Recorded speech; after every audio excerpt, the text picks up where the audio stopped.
প্রিয় দর্শক, সবাইকে আমন্ত্রণ জানাচ্ছি। আমি কাজী জেসিন। দর্শক, আজ 14টি রাজনৈতিক দলের সাথে রাষ্ট্রীয় অতিথি ভবন যমুনায় বৈঠকের পর আমরা জানতে পেরেছি একটি দলের নেতা তিনি বলেছেন 4-5 দিনের মধ্যে নির্বাচনের তারিখ ঘোষণা করবেন প্রধান উপদেষ্টা। আমরা এই বিষয়ে কথা বলবো। তিনি বলেছেন, প্রধান উপদেষ্টা ক্যাটেগরিক্যালি বলেছেন তিনি আগামী 4-5 দিনের মধ্যে নির্বাচনের সময়সীমা বা তারিখ ঘোষণা করবেন। বিষয়টি আমরা জাতীয় পার্টির চেয়ারম্যান জাতীয় পার্টির কাজী জাফর অংশের চেয়ারম্যান মোস্তফা জামাল হায়দীর মুখ থেকে শুনেছি। এটি সরকারের কাছ থেকে আমরা এখনও শুনতে পারিনি। এখানে আমাদের আজকের আয়োজনে আছে দুটি রাজনৈতিক দলের দুজন নেতা, তাদের কাছ থেকেও শুনবো যে আসলে কি আমরা খুব অল্প সময়ের মধ্যে নির্বাচনের ঘোষণা পেতে যাচ্ছি কিনা। এর পাশাপাশি প্রধান উপদেষ্টা নিজে বলেছেন গন্ডগোল লাগিয়ে নির্বাচনের আয়োজনকে ভণ্ডুল করার চেষ্টা চলছে। রাজনৈতিক দলগুলো সেই ভণ্ডুলের অপচেষ্টাকে ঠেকিয়ে দেওয়ার জন্য কতটুকু সচেষ্ট আছে বোঝার চেষ্টা করব। আমাদের সাথে আজ উপস্থিত আছেন বিএনপির তথ্য গবেষণা সম্পাদক আজিজুল বারী হেলাল এবং আছেন বাংলাদেশ সুপ্রিম কোর্টের আইনজীবী ব্যারিস্টার রশনা ইমাম এবং আরও আছেন এবি পার্টির সাধারণ সম্পাদক ব্যারিস্টার আসাদুজ্জামান ফুয়াদ। অশেষ ধন্যবাদ আপনাদের। সাথে কি এরকম কোনো কথা হয়েছিল কিনা যে খুব অল্প সময়ের মধ্যে তারিখ ঘোষণা করছেন, বা আপনার কাছে এরকম কোনো ইনফরমেশন আছে কিনা যে খুব অল্প সময়ের মধ্যে আমরা তারিখ পেতে যাচ্ছি? ধন্যবাদ।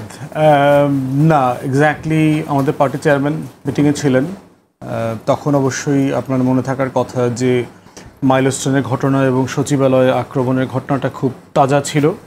অতএব সেখানে কনভারসেশনের টপিক একটু ডিফারেন্ট ছিল। সিচুয়েশন তো এখন লিটল বিট কাম ডাউন হয়েছে। তো এই বাস্তবতায় তো সেই জায়গাতে আর সরকার পক্ষ এখনও কোনো বক্তব্য দেয় নেই। তো এটা ধরে নিচ্ছি যে এটা একটা দলের, জামাল ভাই ব্রিফিংয়ে এটা বলেছেন, এটা জামাল ভাইয়ের বক্তব্য এখন পর্যন্ত, এটা রাষ্ট্রের কোনো বক্তব্য না।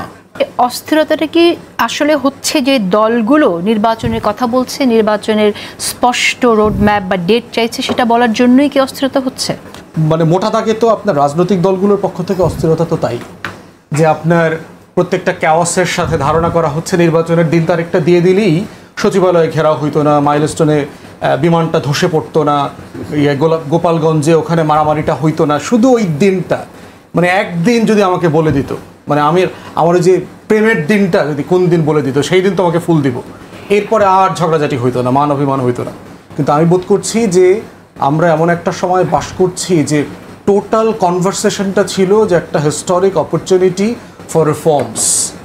বাংলাদেশের ইতিহাসে এমন সরকার কোনোদিন আসে নাই, কোনোদিন আসবে এমনটা সম্ভাবনাও দেখতে পাচ্ছি না, যে সকল রাজনৈতিক দল যাকে ম্যান্ডেট দিয়েছে, যার পিছনে টোটাল গণ অভ্যুত্থানের রাজপথের শক্তি, দেশবাসী একসাথে দাঁড়িয়েছে, এইরকম একটা জায়গায় রিফর্ম নিয়ে যত কনভারসেশন আমাদের হওয়ার কথা ছিল, প্রত্যেকটা লিটিগিটিতে হওয়ার দরকার ছিল, সেটা আমরা দেখতে পাচ্ছি না। কিন্তু রিফর্ম নিয়ে প্রত্যেকটি দলই যে পরিমাণ এফোর্ট দিয়েছে, যেভাবে সময় দিয়েছে, সেটাও তো সিগনিফিক্যান্ট। এবং সেখানে আপনি যে দলের কথা বলছেন, বিএনপিও তো সেখানে অনেক সময় দিয়েছে এবং আমরা দেখছি যে তাদের অনেক স্টাডি করে কিন্তু সেখানে যারা যাচ্ছেন অনেক স্টাডি করে তাদের পজিশন তুলে ধরছে। তাহলে সেটাকে আপনি কেন? নিঃসন্দেহে নোয়াখালীতে একটা আঞ্চলিক কথা আছে, হাতে হাড়ে বেশি আজ্ঞায় কম। মুনওয়াকিং দেখছেন না মাইকেল জ্যাকসনের? এক জায়গাতে বসে পা নাচাইতেছে, মনে হচ্ছে মাইলের পর মাইল স্টেজে হেঁটে ফেলছে, আসলে মঞ্চে কিন্তু আগায় নাই, একই জায়গাতে বসে পা নাচাইতেছে। তো আমরা হইলাম মনে হচ্ছে অনেক হাঁটতেছি কিন্তু এগোচ্ছি না। তার মানে সংস্কারে যে আলোচনা হয়েছে সেটা এগোয়নি। আপনি গণ অভ্যুত্থানের যে এক্সপেকটেশন, যেই জিনিসটা আমি 3 ঘন্টায় একমত হইতে পারতাম, সেটার জন্য 3 সপ্তাহ কেন লাগছে? এত আলোচনা হওয়ার তো সময় দরকার ছিল না? আচ্ছা, তো সেই যে এক্সপেকটেশন সংস্কারের, যেই জায়গাটা আমরা কোনোদিন আর পাবো কিনা ইন 10-15-20 ইয়ার্স, সেই কনভারসেশনটা আমরা প্রায়োরিটি ভিত্তিতে দেখতে চাচ্ছিলাম। নির্বাচন চাওয়ার ভিতরে কোনো দোষ নাই। প্রফেসর ইউনূসকে বিশ্বাস না করার মতো কোনো বাস্তবতা ঘটে নাই। উনি দেহত্যাগ করবেন, পদত্যাগ করবেন না, এই ধরনের স্টেটমেন্ট প্রয়োজন ছিল না। তো সেই জায়গাতে আমরা বোধ করছি যে যেই কারণে ঝামেলাগুলো হচ্ছে, যেটাকে ট্রিগার করা হচ্ছে যে নির্বাচনের দিন তারিখটা বলে দিলেই সব সমস্যার সমাধান হয়ে যাবে, সেটা আমি বোধ করছি না। আমি মনে করছি নির্বাচন চাওয়ার অধিকার রাজনৈতিক দলগুলোর আছে, কিন্তু এইটাই একমাত্র কারণ না যেটা দিলে দেশ শান্ত হয়ে যাবে। আমরা সুজলা সফলা শস্য শ্যামলা সেই ইসা খায়ের সোনার বাংলায় ফিরে যাব। প্রধান উপদেষ্টা যে কথাটি বলেছেন, গন্ডগোল লাগিয়ে নির্বাচনের আয়োজনকে ভণ্ডুল করার চেষ্টা চলছে, এই বিষয়টিকে আপনি কিভাবে দেখেন? এই অপচেষ্টা তো আছে, এটা তো চলছে, এটা তো সার্টেনলি চলছে। তার থেকে বড় জিনিস হচ্ছে আমার কাছে মনে হয়েছে দেশের সবচেয়ে বড় রাজনৈতিক দলগুলো দিল্লির বয়ানের ফাঁদে পড়ছে এবং গত মিটফোর্ডের ঘটনার পর থেকে আপনার এই শোতে আলোচনা করে গেছি যে বিএনপি, জামাত, চরমোনাই এবং এনসিপি একজন আরেকজনের ব্যাপারে যে ভাষায় কথা বলছে সেইটা কোনো রকমই কোনোভাবেই গণ অভ্যুত্থানের ভাষা বলে আমরা বোধ করছি না। যেই ল্যাঙ্গুয়েজ ব্যবহার করা হচ্ছে জাতীয় নেতাদের ব্যাপারে, এই ভাষাটা রেসপন্সিবল পলিটিক্স না। সবাই মিলে জাতীয় সরকার করলে নির্বাচনটা করবে কে, এটা খুবই ইজি একটা ব্যাপার। কেয়ারটেকার গভর্নমেন্ট তো আমাদের একটা অ্যাগ্রিড ইলেকট্রাল সিস্টেম আমাদের মধ্যে ছিল আর কি, এটা এখন কোর্টের রায়ের মাধ্যমে প্রায় ফিরে এসছে। জাতীয় সরকার নিজেরা মিলে সিদ্ধান্ত নিতে পারতেন যে ইলেকশন টাইমের জন্য তারা কখন প্রিপেয়ার্ড, 3 মাসের একটা ট্রানজিশন দিয়ে একটা সরকারের হাতে ইলেকশন করবার দায়িত্ব দিয়ে তারা দায়িত্ব ছেড়ে দেবেন। সেটা খুব বড় সমস্যা হতো বলে আমার কাছে মনে হয়নি আর কি। মানবাধিকার লঙ্ঘন বিচারের কথা যেটা বলছেন, দেখেন যে বিচারটা আসলে রাষ্ট্রের তরফ থেকে কে করে, এটা কি অ্যাডভাইজার করবে, এটা কি চিফ অ্যাডভাইজার করবে, বিচারটা আসলে করে কে? জাস্টিস ডিসপেন্সিং ইনস্টিটিউশনস হচ্ছে মোটা দাগে 2-3টা। একটা হচ্ছে পুলিশ, দ্বিতীয়ত হচ্ছে এজেন্সিস, এটা বোথ ইনভেস্টিগেশন এজেন্সিজ এবং আপনার ইন্টেলিজেন্স এজেন্সিস, আর থার্ড হচ্ছে জুডিশিয়ারি। এখন এই প্রতিষ্ঠানগুলোর ক্লার্ক থেকে শুরু করে একদম জুতা স্যান্ডেল পরিষ্কার করে যেই লোকটা আপাতত প্র্যাকটিস করেন, ওই যে লোকটা চেয়ার টেনে দেয় আর চেয়ারটা যে অমুক আসতেছেন পুরাতন আমলের মতো, সজাগ হও, সতর্ক হও, রাজ দরবারে সুলতান সুলেমান ঢুকতেছেন, এই লোকগুলো পর্যন্ত এখানে ঘুষের লেনদেন করে। ফাইলের কোনো টাকা ছাড়া স্পিড মানি না দিলে আপনি ফাইল খুঁজে পাবেন না। জাজকে বলে দিচ্ছে ফাইল খুঁজে পাওয়া যাচ্ছে না, ইমিডিয়েটলি আধা ঘন্টার ভিতরে এনভেলপ ধরায় দিচ্ছে। সেই জায়গায় পরিবর্তনটা কি হলো, কিভাবে হবে? মানে এই মানুষগুলো কি সাডেনলি ফেরেশতা হয়ে গেছে? এরা কি ইবলিস ছিল? আমাদের জমজম কূপের একটা পুকুর ছিল, ধরে ধরে এনে গণভবনে এদেরকে গোসল করায় জমজমের পানি দিয়ে, এরপরে আবার করে নিয়ে আসছে। সংস্কারের কথা বলছি, সেই জায়গাগুলোতে তাহলে উদ্যোগ নেওয়া গেল না, প্রপারলি প্রসেস শুরু হয়েছে। যেটা হচ্ছে যে টোটাল এই সমাজের ন্যাশনাল ক্যারেক্টার এত নষ্ট হয়ে গেছে, পার্টিকুলারলি 90s পরের যে পলিটিক্যাল পার্টিসগুলো গভর্ন করেছে তারা এই দেশের সমাজকে এত নষ্ট করেছে, এইটা বেশি খারাপ করে দিয়েছে গত 16 বছর। অনেকে বলে যে সবচেয়ে যে জায়গাটা গুরুত্বপূর্ণ ছিল পুলিশ প্রশাসন, সেই জায়গার সংস্কারটা সবার আগে করা উচিত ছিল, যেটা অধ্যাদেশ জারি করে করা যেত, সেটাই তো এই সরকার করে নাই। তাহলে আজকের যে আইন শৃঙ্খলা পরিস্থিতি, দায় আসলে কার উপর বর্তাবে? দেখেন, বাংলাদেশে 24-এর গণহত্যার সাথে যারা যারা জড়িত ছিলেন তার ভিতরে একমাত্র প্রতিষ্ঠান হচ্ছে পুলিশ, র্যাব, যারা জাতির কাছে প্রকাশ্যে ক্ষমা চেয়েছে এবং তারা সংস্কারের জন্য বলছে যে আমাদেরকে সংস্কার করেন। কিন্তু স্যাডলি আমরা দেখতে পাচ্ছি পুলিশকে, এজেন্সিগুলোকে সংস্কার করার ব্যাপারে যথেষ্ট শৈথিল্যতা আছে এবং সেক্ষেত্রে স্কোয়ারলি আমাদের হোম অ্যাডভাইজার রেসপন্সিবল। তার মধ্যে আমরা কোনো লিডারশিপ দেখতে পাচ্ছি না। ব্যক্তি মানুষ, সৎ মানুষ, কিন্তু হাইলি ইনকম্পিটেন্ট। অশেষ ধন্যবাদ। আসবো আবার আপনার কাছে। আজিজুল বারী হেলাল, আমি আপনার মন্তব্য শুনতে চাই। আমরা এর মাঝে এরকম কোনো পরিবর্তন কি এসেছে কিনা বা এমন কিছু ঘটেছে কিনা পর্দার পেছনে যা আমরা সবাই জানি না, যে কারণে এই নির্বাচনের ঘোষণার বিষয়টি 2 দিন পরে আর আসলো? কারণ আপনাদের সাথেও, আপনাদের দল নেতাদের সাথেও কিন্তু প্রধান উপদেষ্টা বৈঠক করেছেন ঠিক মাত্র কদিন আগে। ধন্যবাদ। দেখেন, বাংলাদেশের এখন সামনে সবচেয়ে প্রধান প্রশ্ন হলো যে বাংলাদেশের নির্বাচনটা দ্রুত হওয়া উচিত, যেহেতু যেভাবে law and order situation deteriorate করছে, বিভিন্ন পরাজিত শক্তিরা এবং মাফিয়া শক্তিরা যেভাবে নির্বাচনকে পেছানোর জন্য, নির্বাচনকে না হওয়ার জন্য এবং দেশে একটা অস্থিতিশীল পরিবেশ তৈরি করে আমাদের বারবার বলা হচ্ছে যে নির্বাচনের পরিবেশ নেই। দেখেন, এইটা একটা ট্রেন্ড হয়েছে এখন সবাই, যে নির্বাচনের পরিবেশ নেই, নির্বাচনের পরিবেশ নেই। আমি বহুবার বলেছি যে বাংলাদেশে এ পর্যন্ত যে 12টি নির্বাচন হয়েছে, প্রত্যেকটা নির্বাচনের আগেই এরকম একটা টিমালচিয়াস সিচুয়েশন থাকে। দ্যাট ডাজ নট মিন যে একদম কুল ডাউন হলে নির্বাচন করতে হবে। এই সমস্ত ন্যারেটিভ থেকে আজকে প্রধান উপদেষ্টা নিজেই বলেছে যে গণ্ডগোল পাকিয়ে নির্বাচনকে পেছানোর বা নির্বাচনকে ভণ্ডুল করার একটা পায়তারা চলছে। সে তিনি কিন্তু নিজে এই আশঙ্কা প্রকাশ করেছে।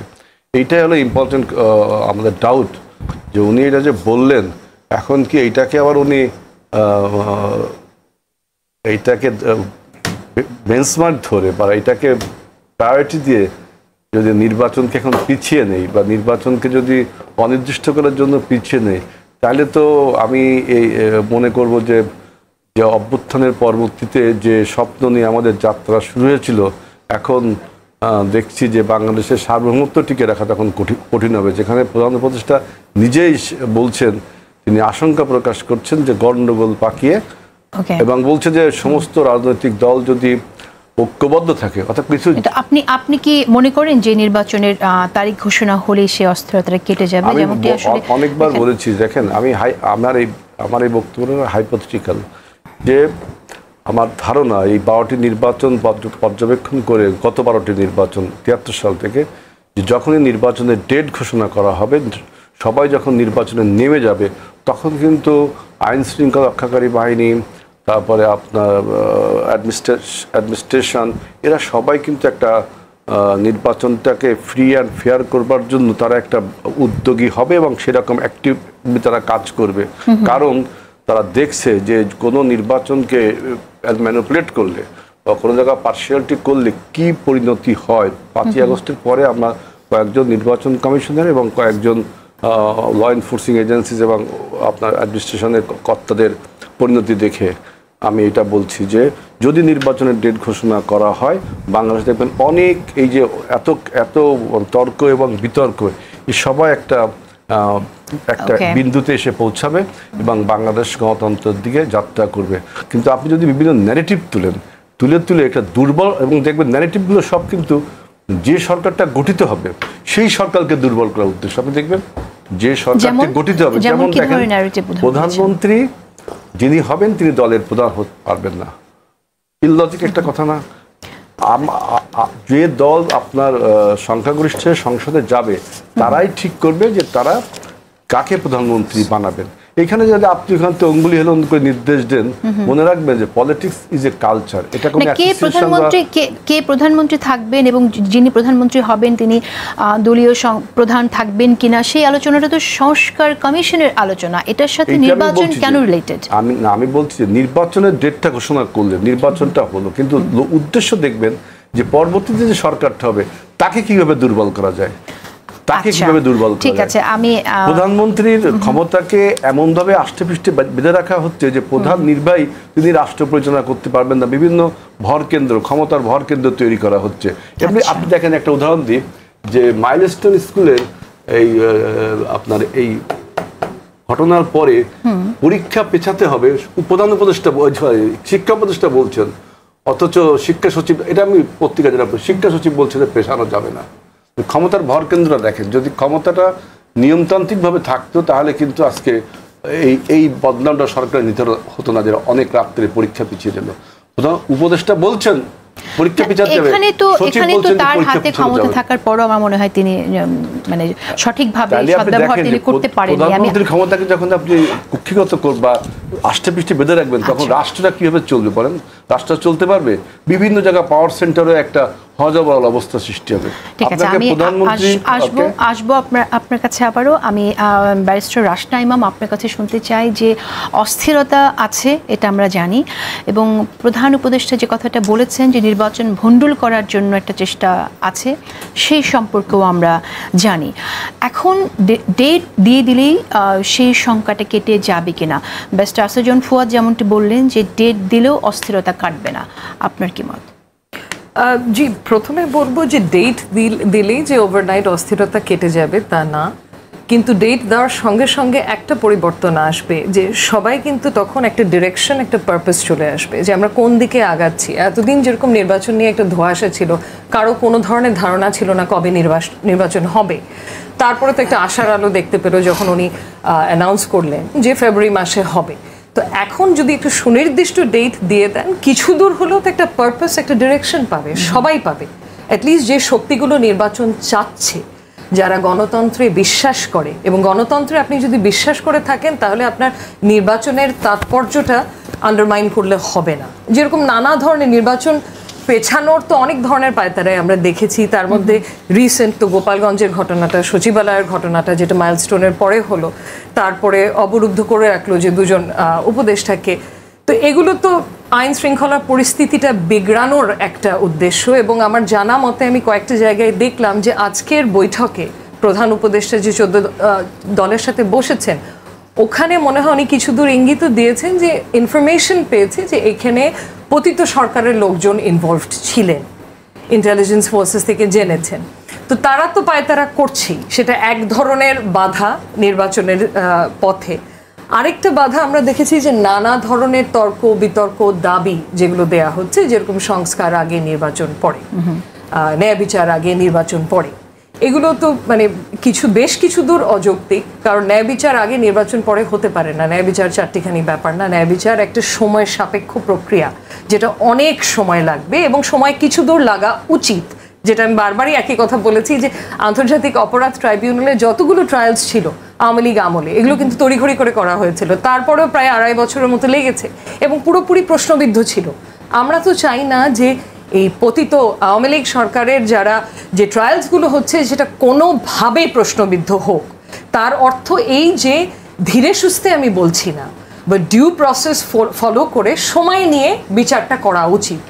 সো এই রিফর্ম, সংস্কার আগে, বিচার আগে, নির্বাচন পরে, সংবিধান আগে পুরোপুরি সংশোধন বা পুনর্লেখন করতে হবে, তারপরে বিচার, এগুলো আমার মনে হয় কিছু দূর হলেও উদ্দেশ্য প্রণোদিত এবং উদ্দেশ্যটা হচ্ছে নির্বাচন পেছানো। আচ্ছা, আমি আসবো আবার আপনার কাছে। ব্যারিস্টার ফুয়াদ, আপনি যেটা বললেন যে নির্বাচনের তারিখ দিলেও আসলে অস্থিরতা কমবে না, আপনি ঠিক কেন এটা মনে করেন যে কারণ হচ্ছে যে মানে আমাদের ব্যক্তি রাজনৈতিক লোক এবং দলের ভিতরে অস্থিরতা কাজ করছে। এবং আপনি দেখেন যে গত বছরের আগস্টের পর থেকেই অস্থিরতা কন্টিনিউ বলে যাচ্ছে, নির্বাচনের দিন দেন, তারিখ দেন, যে কারণে ইনফ্যাক্ট জাতীয় সরকার গঠিত হলো না। একটা কিন্তু আগস্টে এই দাবিটা কিন্তু ছিল যে সকল গণ অভ্যুত্থানের পক্ষের রাজনৈতিক দলগুলো মিলে একটা জাতীয় সরকার করুক, তারাই নিজ দায়িত্বে সংস্কারটা করে নেবে যে সংস্কারগুলোর দাবিগুলো এসছে। এবং তখন কিন্তু আপনার এই যে সংস্কার কমিশন করা, আজকে আবার ঐকমত্য কমিশনে সবাইকে ডেকে নিয়ে আলাপ আলোচনা করা, এই আলোচনাগুলোর সময় নষ্ট করতে হইতো না। এবং গত 10-11 মাসে আমরা যা করতে চেয়েছি সেটা আসলে অনেক দ্রুত করে ফেলা সম্ভব হয়ে যেত, কারণ এই রাজনৈতিক দলগুলোই নিজেরা নেতৃত্ব দিতেন তখন এই কাজগুলোতে। কিন্তু সেটা হয় নাই জাতীয় সরকারের। কেন হয় নাই? কারণ হচ্ছে নির্বাচনটাকে প্রেডিক্ট করা হয়েছে 3-4 মাসের ভিতর নির্বাচন হয়ে যাবে, তো ক্ষমতার পালাবদল হয়ে গেলে পরে এরপরে বাস্তবায়নটা হবে। দ্বিতীয়ত বলা হচ্ছে রোডম্যাপ দেন, রোডম্যাপ দেন। সেপ্টেম্বরে গত বছর নিউ ইয়র্ক টাইমসে গিয়ে বলে আসলো ডিসেম্বর 25 থেকে জুনের 26-এর ভিতর নির্বাচন হবে। না, এটা সাফিসিয়েন্ট না, আরও স্পেসিফিক করেন, আরও স্পেসিফিক করেন। তো গত ঈদের সময় ভাষণে বলে দিলেন যে এটা এপ্রিল মাসের প্রথমার্ধে হবে। তো এরপরে তারেক রহমানের সাথে মিটিংয়ে বলা হলো বা ন্যূনতম সংস্কার বিচারের ব্যাপারে একমত হয়ে গেলে ফেব্রুয়ারিতে হতে পারে। তো দেখেন প্রত্যেকটা জায়গার ঘটনার পরে নির্বাচনের রোডম্যাপের দিকে কিন্তু আমরা এগোচ্ছিলাম, কিন্তু অস্থিরতা কি কমেছে রাজনৈতিক দলগুলোর মধ্যে? মোটেও কমে নাই।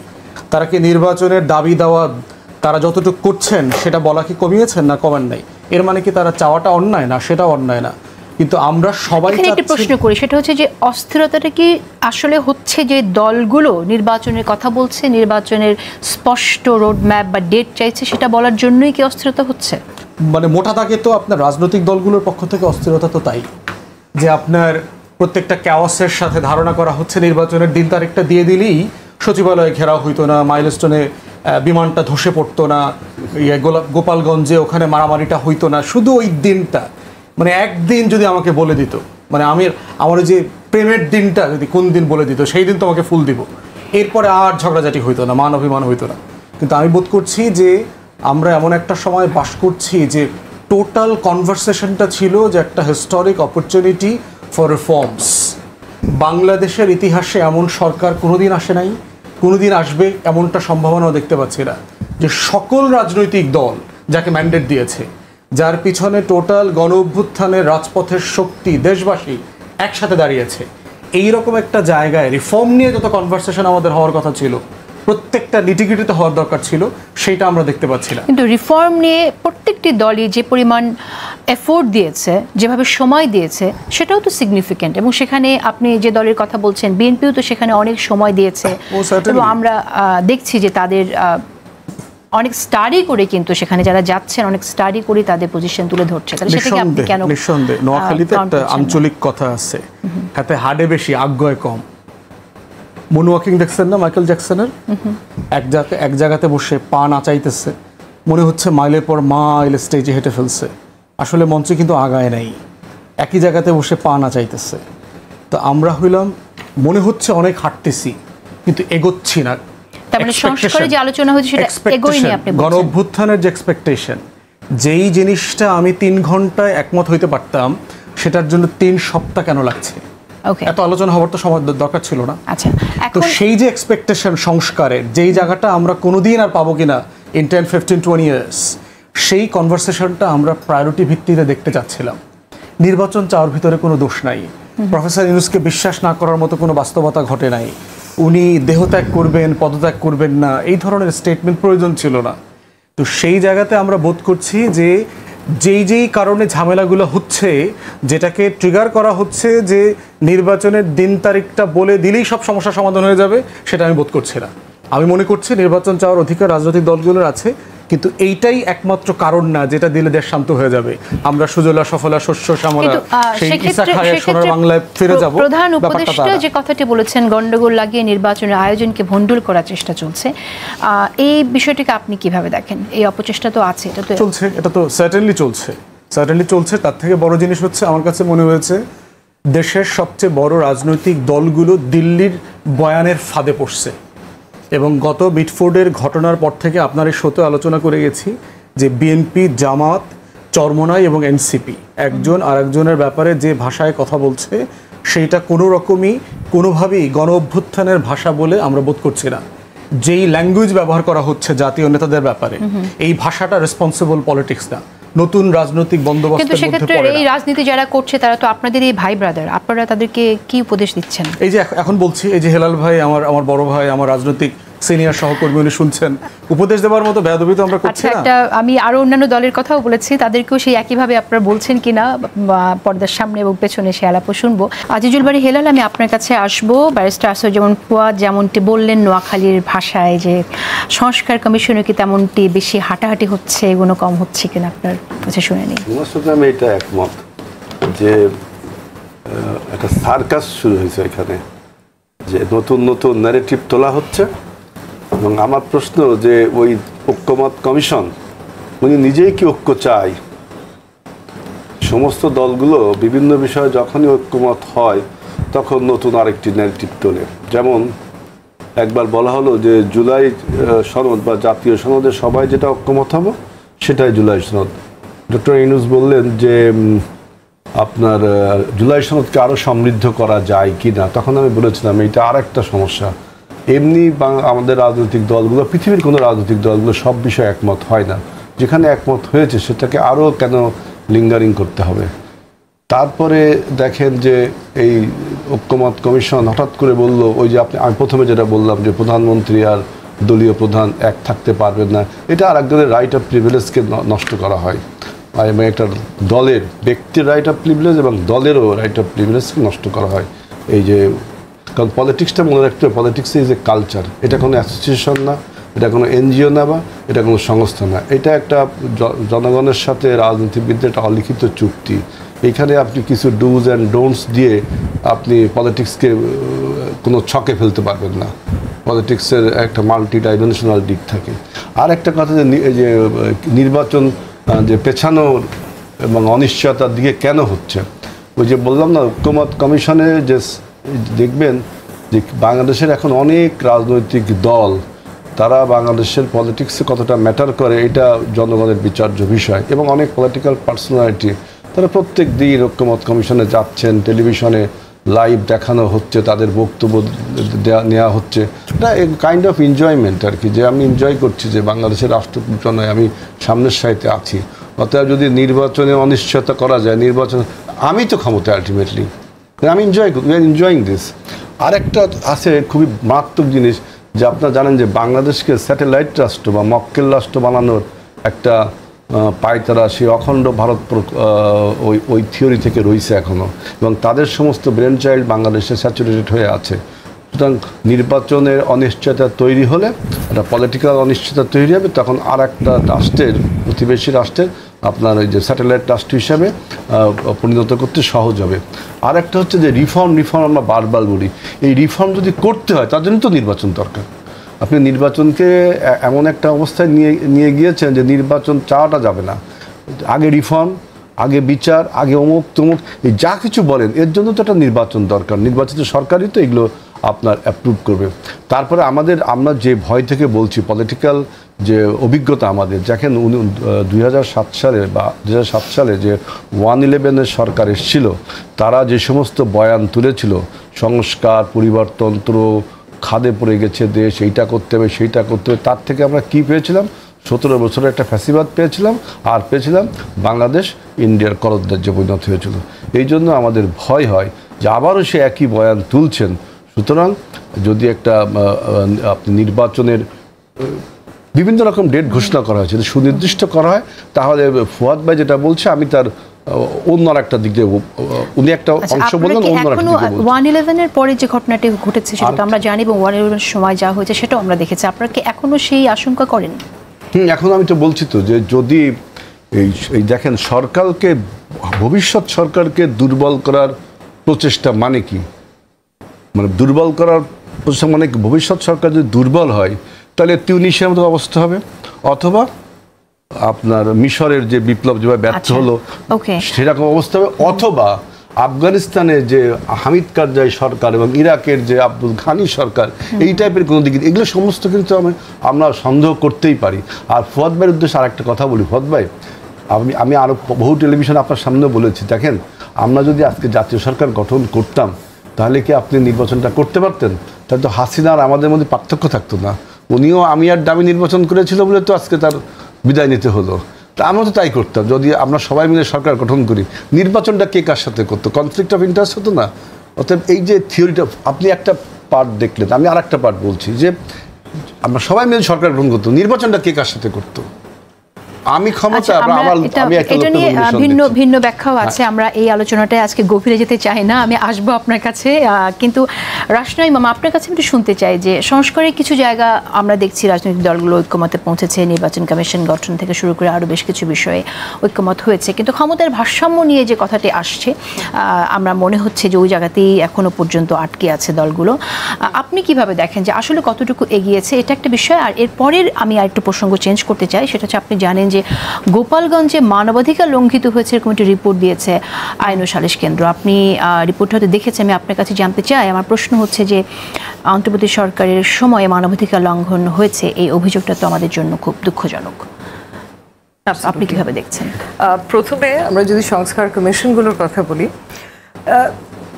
শুরুতেই বলবো যে এটা একটা সহজ কাজ ছিল না টু স্টার্ট উইথ। তো কেউ যদি মনে করে থাকে যে এটা দ্রুত র্যাপ আপ করা, যেটা অসম্ভব ব্যাপার। এতগুলো রাজনৈতিক দল নিয়ে বসছে, এখানে ভিন্ন মত থাকাটাই স্বাভাবিক। This was meant to be a very difficult job. So ঐক্যমত স্থাপন করার জন্য যে কমিশনটা, ওনাদের কাজ ছিল ফ্যাসিলিটেট করা, যাতে করে একটা ঐক্যমতে পৌঁছতে পারি। কিন্তু এটা কখনোই সহজ হওয়ার কথাও ছিল না, এবং সহজ হচ্ছেও না, হয়ওনি। তাই বলে যে কোনো ব্যাপারেই ঐক্যমতে পৌঁছায়নি তা তো না, বেশ কিছু ব্যাপারে তো ঐক্যমতে এসেছে।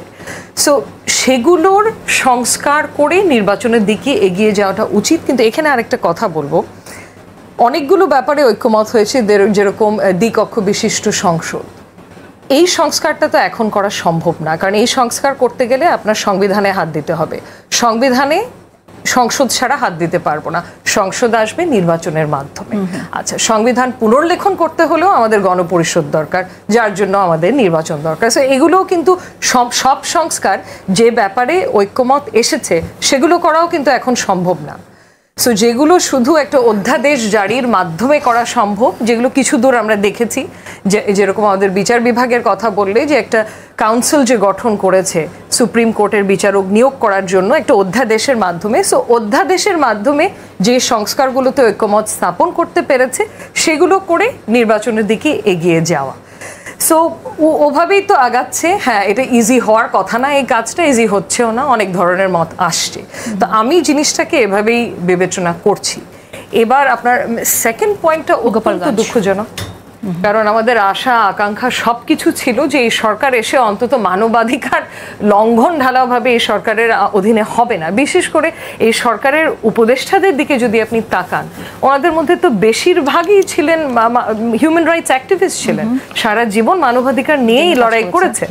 তো এটা দুঃখজনক, এবং এই ব্যাপারে আশা করছি তদন্ত হবে। এবং কিছু দূর তো হয়েছে, নাগরিক কিছু কমিটিও গিয়ে ফ্যাক্ট ফাইন্ডিং মিশনের মতো করেছে।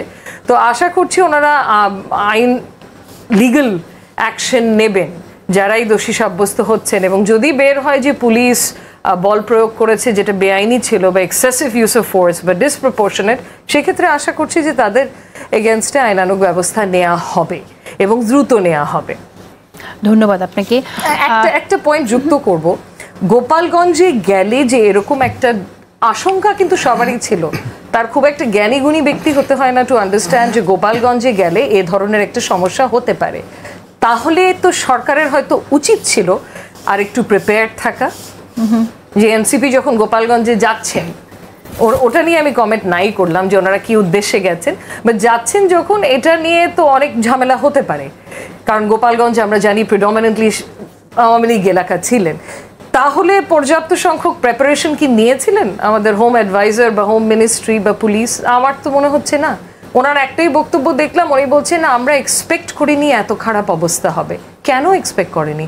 দেশের তো সবাই সাধারণ মানুষ এক্সপেক্ট করে যে গোপালগঞ্জে গেলে এরকম পরিস্থিতিতে একটা আইন শৃঙ্খলা কম্প্রোমাইজড হবে।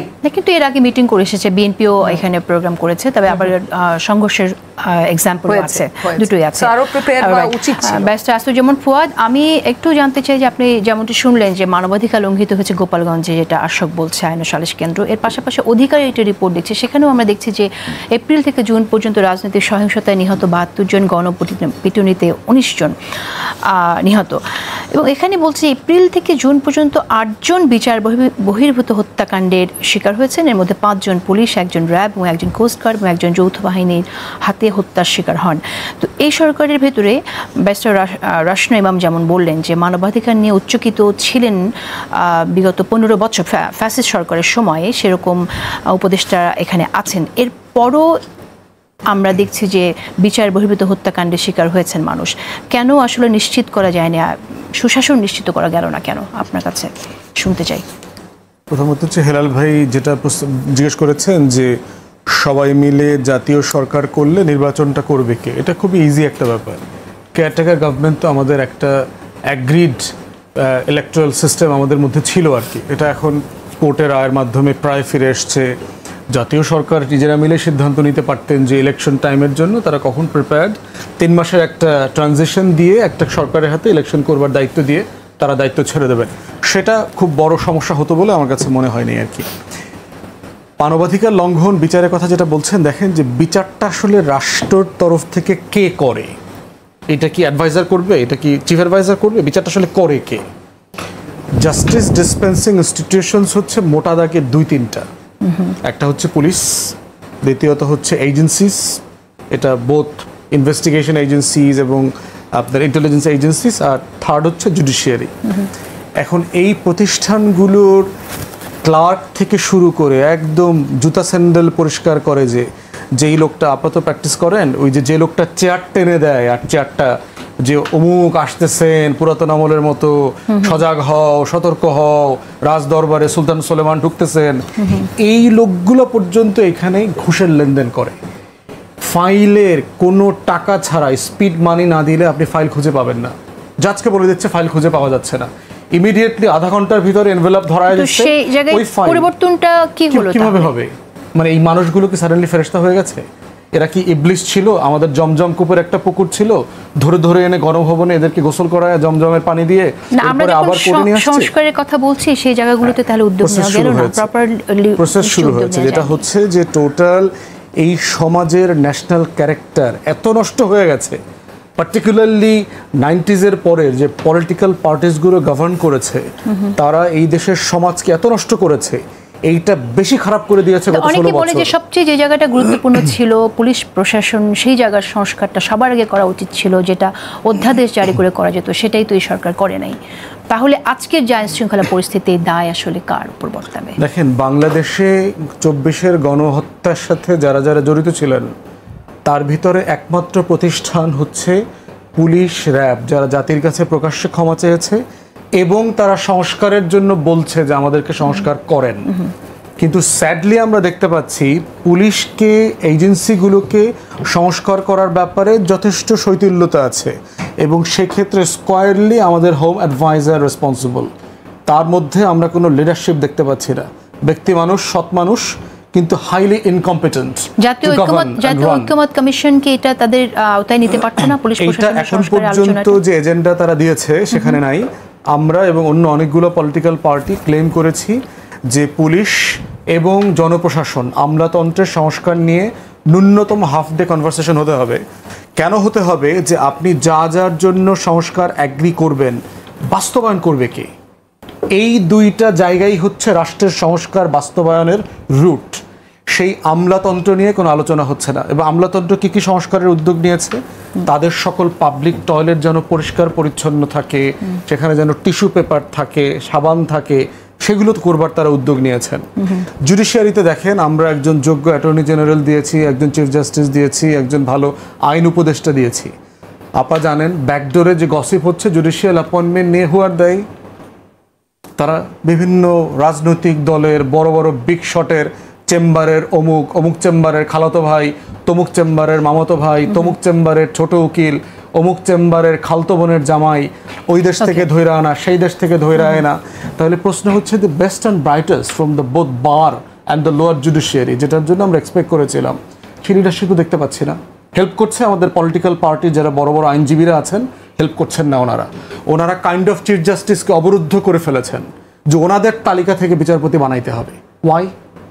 তো ওই যে আমরা বলছি যে গণ অভ্যুত্থান তো ওভারনাইট আমার খাইসলত বদলাইয়া দেয় না। খাইসলত বদলাইতে হইলে, ন্যাশনাল ক্যারেক্টার চেঞ্জ করতে হইলে ইট রিকোয়ার্স জেনারেশনাল। আপনি মনে করছেন যে এর দায়িত্ব তাহলে আইন উপদেষ্টা কি করছেন এখানে? তো আইন উপদেষ্টার উপর অনেক দায়িত্ব সেখানে আছে, এটা এনশিওর করার। সেখানে কিন্তু চিফ জাস্টিস তো নিজে এই কাজটা করতে পারবেন না। তাকে বারের হেল্প নিতে হচ্ছে, অ্যাটর্নি জেনারেলের হেল্প নিতে হচ্ছে, ল অ্যাডভাইজারের হেল্প নিতে হচ্ছে। কিন্তু লিস্ট যেগুলো দেখতে পাচ্ছি, the best and brightest haven bin called আপন। ওকে, আমি আসবো আবার আপনার কাছে।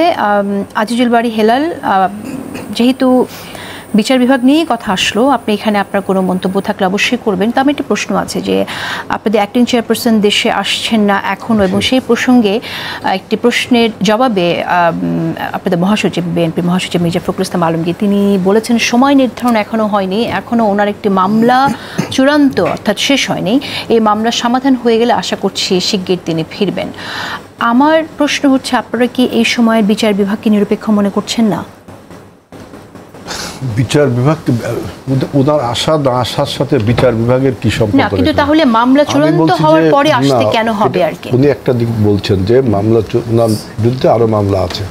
আমি আগেও একবার আপনাকে বলছি এই কথা যে আমরা প্রায় 29 লক্ষ নেতাকর্মী ওনার কথায় আন্দোলন সংগ্রাম করে বিভিন্ন মামলার আসামি হয়েছে, কনভিক্ট হয়েছে, কিন্তু আমরা এইসব মামলা থেকে এখনো রেহাই পাইনি। এখন এই মামলাগুলো আমাদের কাঁধের উপর ঝুলছে।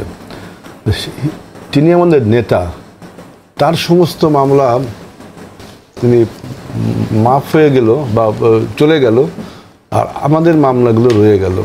তো এটা কি নেতার সাথে কর্মীর কোনো কেমিস্ট্রি হলো, সম্বন্ধ হলো? তাই না? নিশ্চয়ই তার যে সমস্ত নেতা কর্মীরা যেদিনকে মুক্ত হবে সেদিনও তিনিও মুক্ত হবেন, এটাই তো হওয়া উচিত। তারপরে সেকেন্ড হলো যে জুডিশিয়ারিতে, তাহলে কি আপনারা যখন আপনাদের মামলাগুলো যখন নিষ্পত্তি হবে তারপর তিনি আসবেন? এটা বললাম নেতাকর্মীর সম্পর্কের কথা বলছি। নেতাকর্মীর সম্পর্কটা এরকমই হওয়া উচিত যে যার কথায় আমরা আন্দোলনটা করলাম, যার কথায় আমরা মামলার ঝুঁকিটা নিলাম, তিনি সমস্ত মামলার থেকে খালাস পাচ্ছেন বা নিয়ম অনুযায়ী পাচ্ছেন, আমরা এখনো পাইনি। তাইলে এইটার একটা সমাধান হওয়া উচিত না? একজন নেতার তো কর্তব্য এটাই হওয়া উচিত।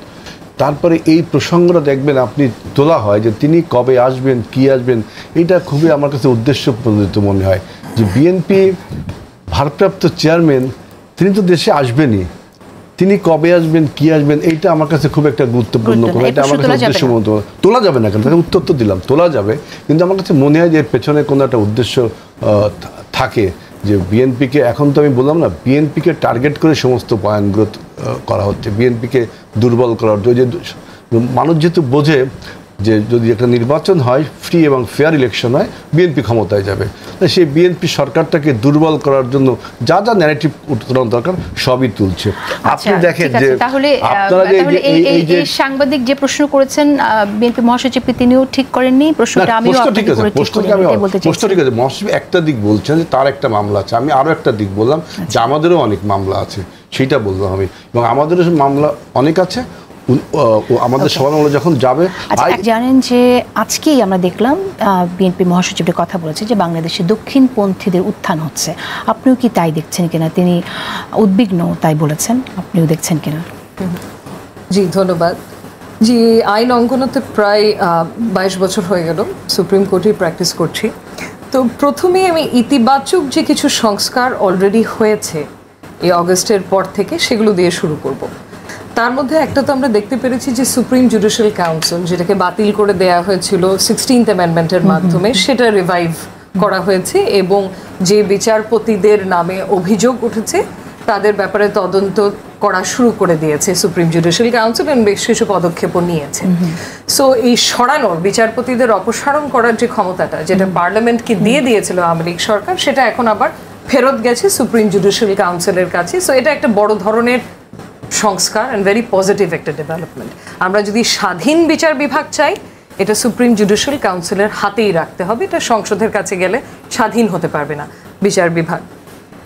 দ্বিতীয়ত যে ডেভেলপমেন্টটা, একটা অধ্যাদেশের মাধ্যমে সুপ্রিম কোর্টের জাজেস নিয়োগ করার জন্য একটা কাউন্সিল গঠন করা হয়েছে। এটাও অত্যন্ত পজিটিভ, কারণ আমরা জানি যে এত বছর, বিশেষ করে গত 15-16 বছর ধরে পুরোপুরি দলীয় কারণে বিচারক নিয়োগ করা হচ্ছিল, মেধার ভিত্তিতে নিয়োগ করা হয়নি। এবং যেই কারণে আমরা দেখতে পেলাম যে স্বাধীনতাটা ফুললি কম্প্রোমাইজ ছিল, দলীয় কারণে রায়গুলো দেয়া হচ্ছিল, দলীয় স্বার্থে খায়রুল হক সাহেব যে রায়টা দিয়েছিলেন, যেটার জন্য গণতন্ত্র পিছিয়ে গেল এতগুলো বছর। তো এই কাউন্সিলটা গঠন করা খুব পজিটিভ একটা ডেভেলপমেন্ট। তারা কাজ শুরু করে দিয়েছে, কিন্তু সেই কাজে যে বাধা সৃষ্টি করছে না তা না। আমি সেদিনই দেখলাম পত্রপত্রিকায় 300টা অ্যাপ্লিকেশন করেছে। মানে এই অধ্যাদেশের যেটা বলা আছে যে আপনি হাইকোর্ট জাজেসের জন্য যদি ইচ্ছুক হন, সেক্ষেত্রে আপনার একটা আবেদন করতে হবে। তো 300 জন আবেদন করেছে, তার মধ্যে মনে হয় 40 না 50 জনকে ভাইবার জন্য ডেকেছে। এর বিরুদ্ধেও একটা লিগ্যাল নোটিস অলরেডি জারি করে দিয়েছে গড নোজ কে, যে কেন 300 জন যদি আবেদন করে থাকে 300 জনকেই ডাকতে হবে, মানে মামা বাড়ির আবদারের মতো একটা সিচুয়েশন। সো বাধাও সৃষ্টি হয়েছে, বাট এটা এগেন পজিটিভ ডেভেলপমেন্ট। থার্ড যে জিনিসটা এখনো হয়নি, সেটা হচ্ছে একটা পৃথক সচিবালয় বিচার বিভাগের জন্য। এটা অত্যন্ত গুরুত্বপূর্ণ, কারণ যতদিন পর্যন্ত আইন মন্ত্রণালয় থেকে বিচার বিভাগকে পৃথককরণ না করা হবে, ততদিন কিন্তু সত্যিকার অর্থে বিচার বিভাগ স্বাধীন হবে না। এখন কিন্তু পুরোপুরি নির্ভর করে ফাইন্যান্সিয়ালি এবং অ্যাডমিনিস্ট্রেটিভ দিক থেকে আইন মন্ত্রণালয়ের উপর। এটা তো আপনার সবার ঐক্যমত আছে, মানে এটা তো সবাই রাজি হয়েছে, সেখানে বাধাটা কোথায় তাহলে? এবং আমাদের যে প্রধান বিচারপতি আছেন, উনি কিন্তু জোরে সোরে এই দাবিটা উত্থাপন করেছেন সবার কাছে এবং এই দিকে কাজ করে যাচ্ছেন। সো আমরা আশা করছি অ্যাটলিস্ট এই দিকে কিছু একটা ডেভেলপমেন্ট দেখতে পারবো। এই পৃথককরণটা অত্যন্ত গুরুত্বপূর্ণ, এটা এখনো হয়নি। আরেকটা ডেভেলপমেন্ট ছিল যে আন্তর্জাতিক অপরাধ ট্রাইব্যুনালের যে আইনটা, ওটাতে বেশ ঘাটতি ছিল। আমি কুইকলি র্যাপ করছি। সো সেখানেও সংশোধন করা হয়েছে। এখন যে সমস্যাগুলো রয়ে গেছে, এক, ভয় এবং ভীতির যে একটা ভয়ের একটা পরিস্থিতি কিন্তু বিরাজমান আমাদের সুপ্রিম কোর্টেও। মানে নির্ভয়ে কেউ কাজ করতে পারছে না, কারণ ট্যাগিং হচ্ছে, কারণ দাবি আন্দোলন শুরু হয়ে যাচ্ছে, সুপ্রিম কোর্টে ঘেরাও কথা হচ্ছে। এবং এটার তো একটা নজির আমরা দেখেছি, 12 জন বিচারপতিকে যে ছুটিতে পাঠানো হলো, সেটা তো একটা দাবির রেসপন্স হিসেবে, যেটা হয়তো একেবারেই উচিত ছিল না। কারণ এটা সুপ্রিম জুডিশিয়াল কাউন্সিল রেস্টোর করার পরেই কিন্তু তাদের ব্যাপারে এনকোয়ারি করে পুরো ডিউ প্রসেস ফলো করে আপনি তাদেরকে অপসারণ করতে পারবেন। আর লাস্ট যে পয়েন্টটা, সেটা হচ্ছে আমরা একটা ভ্যাকিউম ফিল করছি, আমরা যারা প্র্যাকটিস করছি সুপ্রিম কোর্টে। এবং ভ্যাকিউমটা হচ্ছে যে ধরেন 12 জনকে যে বের করলো, এর মধ্যে কিন্তু সিনিয়র বিচারপতিও অনেকজন ছিল যারা অত্যন্ত কম্পিটেন্ট ছিল। হ্যাঁ, হয়তো দলীয় স্বার্থে কাজ করে থাকতে পারে, সেটা ঠিক আছে, কিন্তু ইনস্টিটিউশনাল কন্টিনিউটি বা ইনস্টিটিউশনটা চলবে কিভাবে, ঢালাওভাবে যদি ক্লেনজিং হয়, এটাও মাথায় রাখতে হবে। একটা ব্যালেন্স স্ট্রাইক করতে হবে। তো কারণ আপনি দেখবেন একই মানুষ, সিস্টেমটা যদি বেটার হয়, বেটার পারফর্ম করবে। মনিটরিং বাড়িয়ে দেন, ফিয়ার অফ কনসিকুয়েন্স তার মধ্যে ঢুকিয়ে দেন। ধন্যবাদ আপনাকে। আমি আপনার কাছে মন্তব্যটা নেওয়ার সুযোগ পাচ্ছি না, কারণ আমাদের সময় খুবই কম। ব্যারিস্টার আসিফুজ্জামান ফুয়াদ, আমি আপনার কাছে শুনতে চাই যে বিএনপি মহাসচিব যেমনটি বলেছেন দক্ষিণপন্থীদের উত্থান হচ্ছে, আপনিও তাই মনে করেন কিনা? এবং আরেকটি প্রসঙ্গ, সেটা হচ্ছে যে ধর্মীয় স্বাধীনতা বিষয়ক যুক্তরাষ্ট্র আন্তর্জাতিক কমিশন একটি প্রতিবেদনে তারা জানিয়েছে যে ধর্মীয় সংখ্যালঘুদের অভিযোগ আছে এবং তারা সংস্কার প্রক্রিয়া থেকে বাদ পড়েছেন এবং রাজনীতি ও রাষ্ট্রের প্রতিষ্ঠানে তাদের প্রতিনিধিত্ব সীমিত। এটা নিয়ে তারা উদ্বেগ প্রকাশ করেছেন। আমার প্রশ্ন হচ্ছে, আপনারা রাজনীতিবিদরা অনেক সংস্কারের কথা বলছেন, আমরা দেখেছি যে এই গণঅভ্যুত্থানে শ্রমিকদের অংশগ্রহণ ছিল, রিক্সা চালকদের অংশগ্রহণ ছিল, প্রত্যেকটা শ্রেণীর মানুষের অংশগ্রহণ ছিল, তাদের অংশগ্রহণ তো নিশ্চিত করাই যায়নি। এখন আমরা ধর্মীয় সংখ্যালঘু যারা তাদেরও তো অংশগ্রহণ নেই, তো আপনারা আসলে রাজনীতিবিদরা সেই উদ্যোগটা নেননি কেন? প্রথম কথা হচ্ছে, দেশে দক্ষিণপন্থী অথবা ধর্মীয় দলগুলোর কোনো উত্থান হচ্ছে না। যেটা হচ্ছে, এই দলগুলো রিলেটিভলি বড় দলগুলোর থেকে অনেক বেশি ডিসিপ্লিন, তাদের ভিজিবিলিটিটা প্রকাশিত হয় বেশি। আর দ্বিতীয়ত হচ্ছে, ধর্মীয় দলগুলো নিয়ে একটা ফোবিয়া কাজ করে ঢাকার এবং শহরের, দেশের আরবান মিডল ক্লাস এলিট যে সোসাইটি আছে তাদের মধ্যে। সারা বাংলাদেশের সকল ধর্মীয় দল মিলেও 10-12% ভোট গার্নার করতে পারবে বলে আমি মনে করি না আর কি। এবং এইটাকে ভয় না পেয়ে বরং প্রত্যেকটা ধর্মীয় দল ডান বামদেরকে গণতান্ত্রিক প্রক্রিয়াতে সামিল করা দরকার। ধর্মীয় দলগুলো কি গণতান্ত্রিক প্রক্রিয়ায় সবাই বিশ্বাসী কিনা সেটাও একটা বিশ্বাসী বলে তারা ভোট চাচ্ছে। এবং আমার দেশ অনেকগুলো মানে কিলিং মিশনকে কিন্তু আপনার এক্সপোজ করেছে। মিরপুরে যে 7 জন না 11 জনকে নিয়ে করেছে, দক্ষিণপন্থীদের ব্যাপারে এটা অ্যাবসলিউট কোনো সম্ভাবনা নাই। আর সংখ্যালঘুদের ব্যাপারে আমরা বোধ করছি ভ্যালিড কনসার্ন। শুধু সংখ্যালঘু না, এই আন্দোলনে পাহাড়ি, সমতলী, বিভিন্ন ধর্মীয় গোষ্ঠী, অধর্মীয় গোষ্ঠী, ইভেন ধরেন শিল্পী, সাহিত্যিক, সাংস্কৃতিক কর্মী, উদ্যোগভাষীরা একদমই সময় নেই আমার কাছে। আজিজুল বারী হেলাল, আমার কাছে 30 সেকেন্ড সময় আছে, আমি অত্যন্ত দুঃখিত, আপনার মন্তব্য শুনতে চাই খুব সংক্ষেপে। শুধু যে আপনার দক্ষিণপন্থী দলগুলোর উত্থান হচ্ছে না, তারা অনেক দল এখন ক্ষমতা এনজয়ও করছে অন্যায়ভাবে। এবং আপনারা যে এখানে আমরা যে সমস্ত স্কলার মতামত দিলেন, এরকম স্কলার মতামত আপনার ঐক্যমত কমিশনে হচ্ছে। এরকম অনেক স্কলার মতামত আপনি জুডিশিয়ারি প্রশ্নে বলেন, আপনার আইন অঙ্গনে বলেন, বা নির্বাহী বিভাগে বলেন, বা রাজনৈতিক সংস্কৃতি বলেন, এরকম আমরা সবাই কিন্তু একটা স্কলার মতামত দিচ্ছি। কিন্তু এই মতামতগুলো র্যাটিফাই করার প্রকৃত স্তর কিন্তু সংসদ।